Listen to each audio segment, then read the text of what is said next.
Бул кейиштүү көрүнүш депутат Шакиев жөлөк пул пенсия тууралуу маселе көтөрдү. Депутат Нурланбек Шакиев жөлөк пул пенсия тууралуу маселе көтөрдү. Бул тууралуу ал бүгүн 10 февралда жогорку кеңештин жыйынында билдирди. Шайлоочулар менен жолукканда балдарга жөлөк пул чыгаруу маселеси тууралуу аябай көп суроолор болуп жатат. Мунун кейиштүү жагдайы телевизору бир сан уyu болсо жөлөк пул берилбейт экен. Муну карап чыгуу керек. Бул абдан кейиштүү көрүнүш. Ушул боюнча тапшырма берип ушунун үстүнөн иштөө керек. Пенсия көбөйгөндө аз алгандарга аз, көп алгандарга көп акча кошулат экен. Аз алгандарга көп акча кошу керек, деди депутат. Булак super.kg. Эл чындыкты билсин. Дастан Бекешевдин өзгөчө абалын эске алган таризде ага 2 жардамчы жана машина шофёру менен беришиптир. Машина шофёру менен берилгени туура эле кабыл алабыз, бирок 2 жардамчыны ал эмне кылат? Бардык ишти 2 жардамчысы аткарып ал эми Бекешев баягы үйрөнгөн ушакчылык ататын өтөбү? Садыр Жапаров менен Камчыбек Ташиевди каралап, мейли депутат болгондон кийин бийликтин кемчиликтерин айтып сындап турганы жакшы го. Бирок дал ушул Бекешев Атамбаевдин убагында Атамбаевдин уруктарын адам өлтүргөн кылмышын, кой таштагы террордук аракеттерин колдоп туруп албады беле? Атамбаевдин арам бийлигине бир сөз айта албаган Бекешевдин тили Жээнбеков келгенде 2 кулач болуп чыгып кеткен. Мына эми 2 жардамчыны ишке алып коюп, мурдатан эле чормойгон озоого бетер чормоюп, оюна келгенде дөөрүп калат экен да. Бекешевдин өзгөчө абалын эске алышып 2 жардамчы берген депутаттар ага өзгөчө абалына жараша оозуңду ачып жүр, элдик бийликке секирбей кысып болуп тур деп айтып коюшса жакшы болмок. Антпегенде Бекешевдин кара башынын зыяны чоң болуп жатпайбы? Өзү 2 жардамчысы шофёр болуп 4 адам айлык алат, машинага бензин куят. Чет жакка иш сапары менен чыгышкан учурда башка депутаттар өздөрү барып келишсе, Бекешевдин 2 адам 2 жагынан сүйөп таяп алып барып келишет. Барына командировочный төлөнөт. Булардын жашаган үйлөрүнөн төлөнө турган услугалары бекер. Айлыгынан тышкары инвалид катары группадан да акчалат болуш керек. Ушул акчалар бардыгы бюджеттен. Так айтканда чор тамандардын чөнтөгүнөн кетип жатпайбы? Акыбалын билип үйүндө олтурсун же болбосо тише воды ниже травы болуп үнүн чыгарбасын, каранын көрсөтпөсүн. Эгер Бекешев честный депутат болгондо мен бул сөздөрдү жазбайт болчумун. Кудайдын коркуп болсо да Атамбаевдин малында сүйлөй албаган азыр болсо сагызгандай сайраган Бекешев кайдан жүрүп честный болсун, дейт Шаумурза Бөрүкулов өзүнүн Facebook баракчасында. Эл чындыкты билсин. Депутат Осмонов мамлекеттик кызматкерлердин айлыгын көтөрүү керек. Депутат Айбек Осмонов мамлекеттик кызматкерлердин айлыгын көтөрүү керектигин айтты. Бул тууралуу ал бүгүн 10 февралда жогорку кеңештин жыйынында билдирди. Азык-түлүктөрдүн кымбатташы боюнча маселе көтөрөйүн деп жатам. Мамлекеттик кызматкерлердин айлыгы 20 000 сомдун тегерегинде болот. Бир үй бүлөдө 6 адам болсо бул акча жетпей. Жаш үй бүлөлөр кантип үй алышат? Пенсионерлер 7 000 сом акча алышат. Алар кантип тамак аш акчаларын жеткиришет? Тамак ашын айлыктары жетпей жатса кандай болот? Мамлекеттик кызматкерлердин айлыгын көтөрүү керек. Бул ойлоно турган орун, дейт депутат. Булак super.kg. Эл чындыкты билсин. Асель Кадырбекова уйкумга чыгып ушул каргашалуу күн көз алдыман кетпей жатат. Ырчы Асель Кадырбекова акыркы жылдагы жашоосундагы чоң бурулушту унута албай жатканын баракчасындагы катталуучуларына бөлүшүп келет. Бул жолу ал таңкы саат 5 болуп калды. Уйкум качып жатат, түнкүсүн ар кандай ойлор келет. Сизде да ушундайбы? Мен эмне тууралуу ойлонуп жатам, айтор билбейм. Ошол күндөр көз алдымда турат. Ушул каргашалуу күндөрдү эсимде жаркыраган бойдон калат деп ойлогон эмесмин. Мен тескерисинче жашоомдун бир бөлүгүн кайгылуу нерсе катары эстейм деп ойлогом.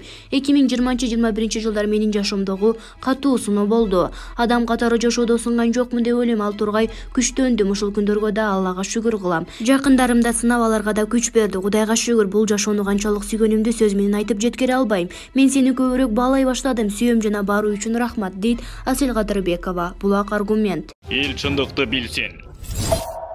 Мындай кылыгы менен Талант Мамытов спикерликтен кулайбы. Ынтымак партиясынан аз добуш менен депутаттыкка шыйланган Талант Мамытов ички талаш тартыштын айынан зорго спикер болгон. Эми көчүгө эрге батып алган соң өзүнө эрдемсип кыйын боло баштапты. Парламенттеги оюнчу депутаттардын тилине кирип, Садыр Жапаровдун командасындагы белүү кадрларды аксаттуу, чалып жугуу жагынан амалдана баштаганы кандай? Интригасынын сазына бата берсе, жогорку кеңештин төрагалыгын кулатуу маселеси жакында көтөрүлбөйбү же күзгө чейин сыноо беришеби? Эске салсак, Талант Мамытов 2010 жылы Камчыбек Ташиевдин артынан депутат болуп, кийин Өмүрбек Бабановго өтүп кетип, саткынчы катары аталган. Көнгөндө таткалабы, уйга жүгөн салабы дегендей бара-бара президенттин башын аттап кетпейби? Эмитен эле шек жарата баштады. Булак Азия Ньюс газети. Эл чындыкты билсин.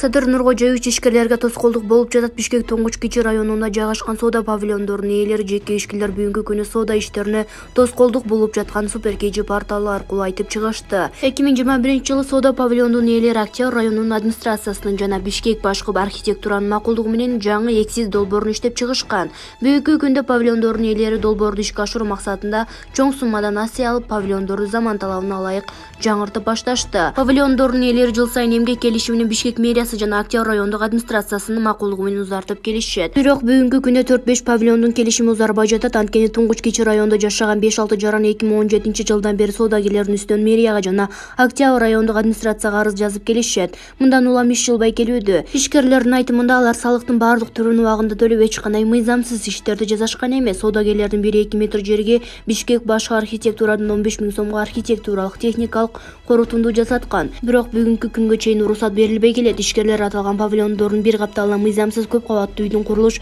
иши жүргүзүлгөнү жатат дешүүдө. Негизги бул жерге көп кабаттуу үй курууга уруксат жок. Көп кабаттуу имарат курула турган жерде да павильондор жайгашкан. Анын биринин кожоюн эгер бул дүкөндөр алына турган болсо, кандай кылып оокат кылышты билбейм дейт. Ишкерлер кабылган көйгөйдү чечип берүү үчүн президентке, бийлик органдарына кайрылуу жазашты. Булак Super.KG. Эл чындыкты билсин. Ассаламу алейкум агайын туугандар, кандайсыздар? Эрлан Лото YouTube каналы биринчи жана акыркы туруна старт берди. Бизде 3 машина жана акчалай сыйлыктар бар туугандар. 2 машина таксиге жарактуу, 1 машина доставкага жарактуу. Бизде оюн так жана таза болот, 100%. Ошол туугандар, мына Kia Ceed 2013 1.6 автомат, полный комплектация. Андан кийин эле мына Hyundai Accent 2004 1.5 механика жана Polo 2014 1.6 автомат. Бизде билеттин баасы 1,5 мың рубльдан туугандар. Общий билет 1000 билет бар. 1000 билеттин 400 сатылды, 600 калды куда каласа. Ошол туугандар, ойноңуздар, утуңуздар. Оюн честный, таза болот. Агайын туугандар, толук видеобузду Эрлан Лото YouTube каналы жана TikToктон көрүп алсаңыздар болот. Мына жерге номерди калтырам, ушул жерге байланышып билет алсаңыздар болот туугандар. Эл чындыкты билсин. Кыйылган өмүрлөр, азап тарткан адамдар, акыйкат ачыкка чыкпаган, тарых жазасыз калган кылмышкерлер. Кыргыз улутун курутуучу батышчыл шүмшүктөр 2010-жылдан бери биздин өлкөдө сырттан душман бастырып келбей, кокустан болуп кетүүчү табигаттын кырсыктары каптабай, жылкы теппей, жылан чакпай жатып эле канчалаган кандуу окуялар, адамдардын өлүмү коштогон кара күндөр башыбыздан өттү. Кече жакында Казакстанда бийликке нааразы болушу, бирок ошол нааразычылыктарын тынч минтик менен билдиришпей, дал эле 2010-жылдагы биздей болушуп, жапайларча колдоруна курал алышып, имараттарды өрттөшүп талкалап чыгышты. Казакстанда аларды сепаристтер, террористтер да өз аттары менен аташып, бир тобун атып өлтүрүштү. Миңдеген уюштуруучуларды кармашып, абакка тыгышты. Өлгөндөрдүн итин өлгөндөй кылып бир чуңкурга ыргытып салышты.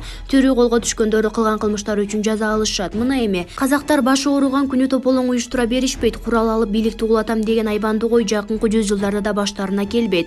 Тартип ушундай болуш керек. 90-жылдары Каримов биздикиндей тизгини жок, баатырларын кырып, дымын чыгарбай асфальтка төшөп салган. Өзбекстан тынч дүйнөгө шерменде болушпай, ынтымактуу жашап келишет. Эли тартиптүү, ыймандуу, бийлигин сыйлап, мыйзамдуу, дубинка күчтүү болсо, кийиз казык жерге кирет деген ушул болот. А биздечи дал эле Казакстандагыдай террористтерди, сепаристтерди баатыр деп алдык. Ак үйгө курал менен баргандарга өзүбүздүн жоокерлерди уртокмо калгандарга, алдынан чыкканды өртөп талкалагандарга, дүкөндөрдү тоноп урдагандарга эстелик орнотуп, пайгамбарыбыздай көрүп жылда сыйынабыз.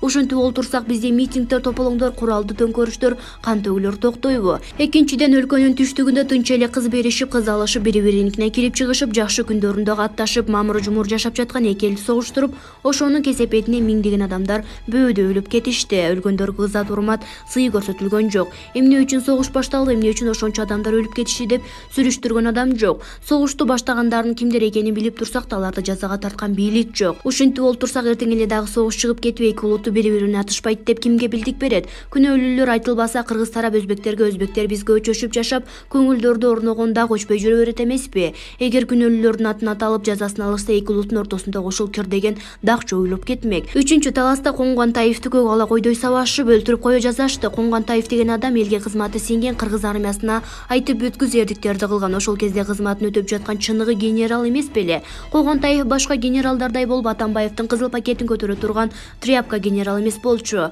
Мына ошол окуяга эч бир бийлик баа бере албады. Эми башыбыз ооруган күнү генералдарды, күч түзүмдөрүн, өзүбүздү коргой турган милицияны кармап, токмоктоп, маскаралап кете берсек боло берет экен да. Эч ким жазага тартылбай турбайбы? Ушинтип олтурсак биздин тынчтыгыбызды ким сактап берет? 4-чү, Дача сууга жүк келип самолет кулады. Жөн кулабай 39 адамдын тагдырын талкалап кулады.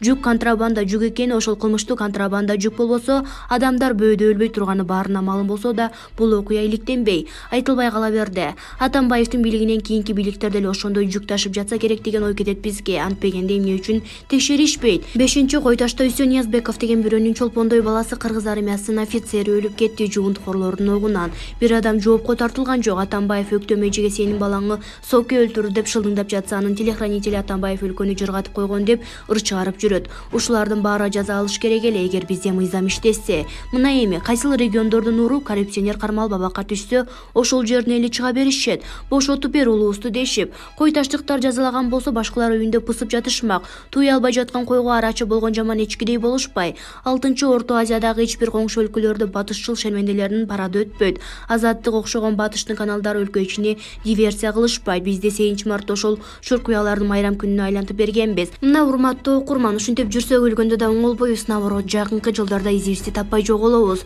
Бийлик бир нерсени көңүлгө албай жатат. Дээрлик 90%дан жогору карапайым эл тынч жашагысы келет. Ач кулактан тынч кулак анча мынча жетишпегендик болсо да мейли, баардык нерсеге кайыл болуп ынтымакта жашагысы келет. Тынчтык болсо эле болду дешет. А тынчтыкты бийлик орнотуп бере албай жатпайбы, дейт Шамурза Бөрүкулов өзүнүн Facebook баракчасында. Эл чындыкты билсин.